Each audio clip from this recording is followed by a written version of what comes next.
The biggest risk to people who carry business development responsibilities is that they'll waste their time on prospects who will not close. Whether you sell services to businesses or to individuals, your ability to accurately predict a close impacts so many things.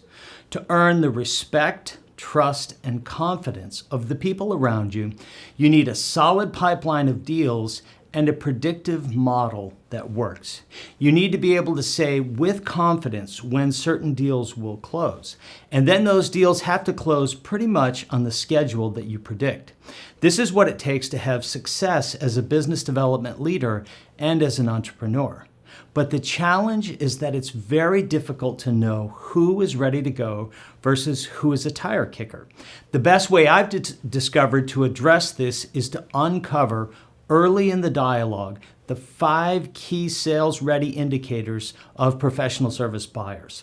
This strategy, if you use it well, will guide the prospect toward the best possible solution for them and make your predictions highly accurate. In this approach, the prospect wins and you win. Let me show you how to do this.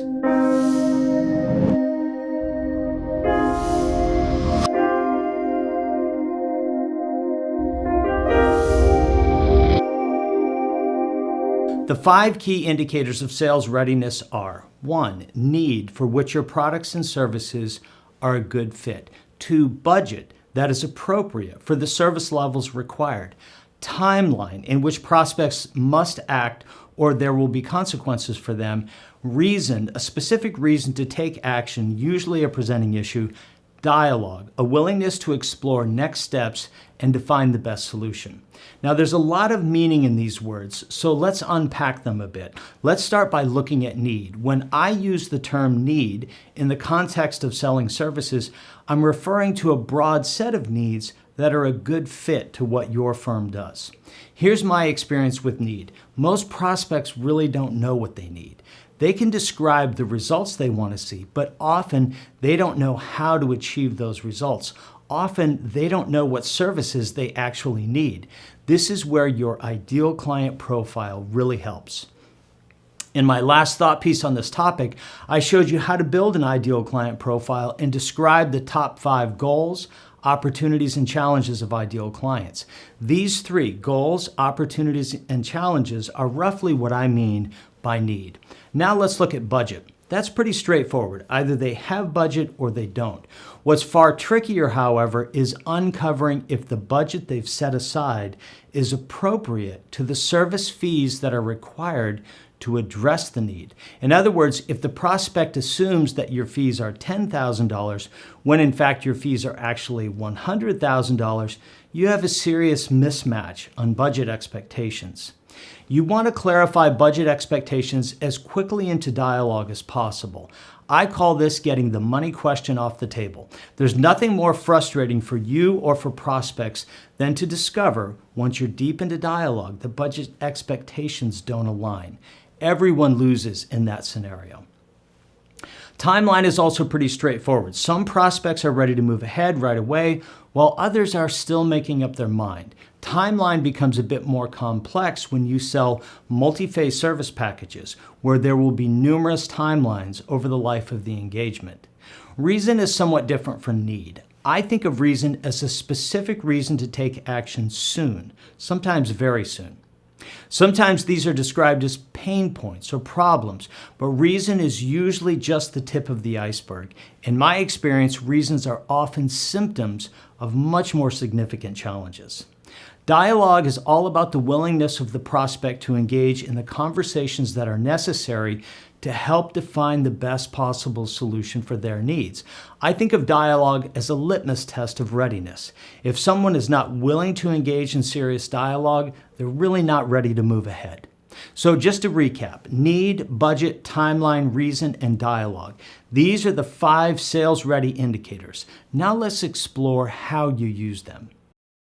Your role as a business development executive is to uncover all 5 sales-ready indicators early in the dialogue with prospects. I also recommend that you confirm these 5 indicators after an initial conversation with prospects via a follow-up email. Your job is to confirm that all 5 characteristics are in place and that it warrants your time to give the prospect your attention. You'll notice that I use 2 terms here, uncover and confirm. I believe that success in selling professional services comes down to these 2 terms.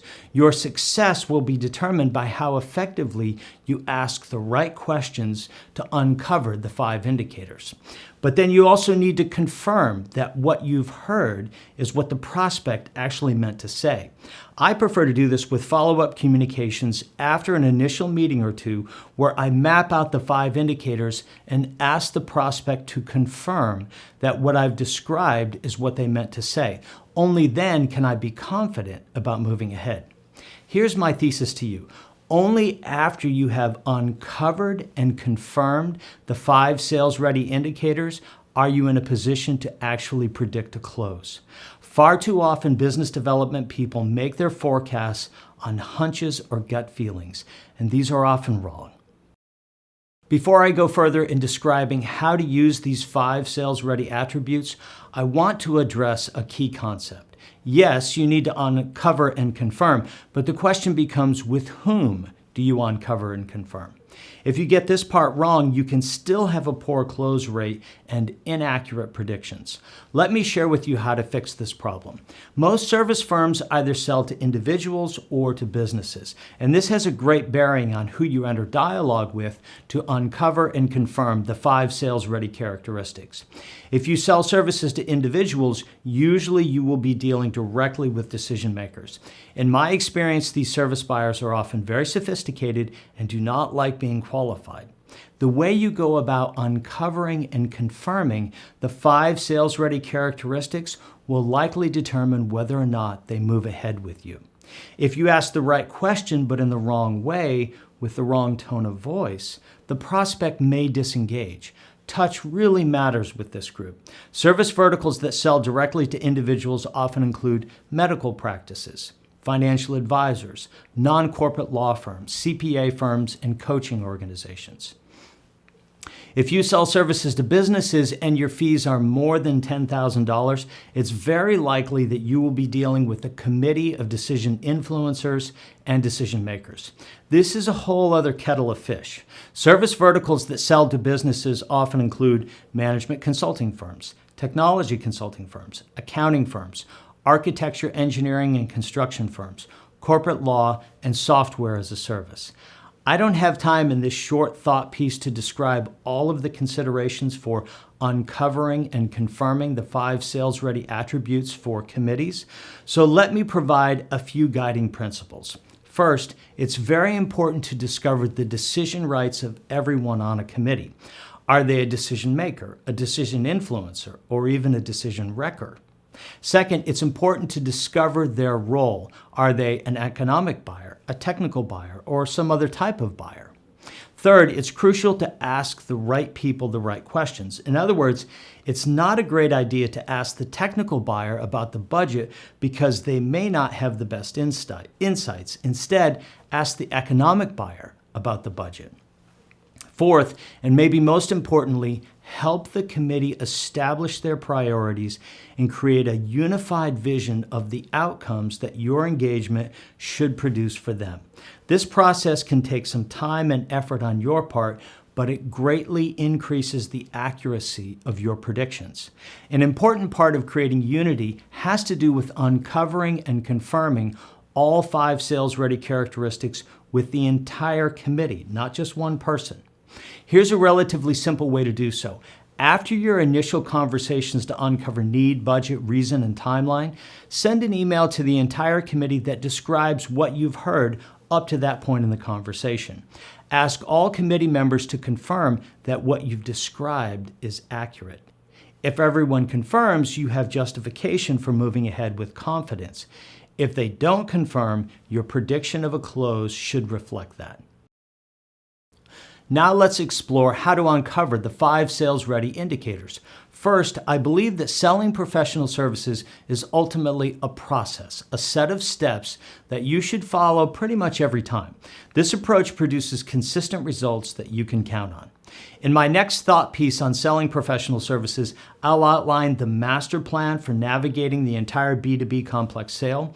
But in this piece, I want to focus on the early stages of dialogue and creating the triple win, where the prospect wins, you win, and your company wins. To uncover need, I recommend that you ask open-ended questions, not questions that can be answered with a simple yes or no response. I recommend that your questions should be slanted toward the top goals, opportunities, and challenges outlined in your ideal client profile. This is where most of your dialogue should focus in the first meeting or two. To uncover budget, I recommend two approaches. First, you can simply ask the prospect about their budget, but oftentimes this will not get you an accurate answer. Second, I recommend that you describe your fees for an engagement that is similar to what the prospect is considering. Then you can ask if that sort of fee structure is acceptable to them. To uncover timeline, I recommend that you ask the prospect about what is causing them to take action now. Usually this will indicate some type of consequence that's on the horizon for them. Of course, you can also ask about when they plan to make a decision and move ahead. To uncover reason, a presenting issue, I recommend that you ask the prospect about their immediate concerns. Usually this will give you the tip of the iceberg and the current pain point. If you're struggling to accurately predict close rates, I have 5 suggestions for you. First, don't delude yourself. Just because someone enters dialogue, that doesn't mean they're ready to spend the money or time required to address their need. Follow the process of uncovering and confirming the 5 indicators, and you will know that they're ready. Second, get the money question off the table early. I try to do this in the first meeting. Third, confirm the fit to the psychographics of the ideal client profile. If you don't have an ideal client profile, you need one. Fourth, get confirmation from the prospect that what you've heard is what they meant to say. And fifth, share what you've uncovered and confirmed with a colleague and ask them to punch holes in your theory. This can be very useful. I also recommend that you formalize the questions you ask through an interview guide that you can use in initial meetings. This will help ensure that you address need, budget, timeline, and reason, even if time is tight in a first meeting or two. In the mid-sized service firms that we serve, deal forecasting is the lifeblood of the firm. This is especially crucial in firms who sell to committees where the dollar amounts are large and winning the deal is like fresh rain on a parched day. Senior management will lose faith in you if you cannot accurately forecast deals. Partners who mutually bear revenue generation responsibilities will experience problems, and in some instances, partnerships can actually dissolve over this very issue. The strategy I've outlined here will help prevent those problems. This approach will increase the confidence of everyone around you that you know what you're doing and are a true professional, that you've got it under control.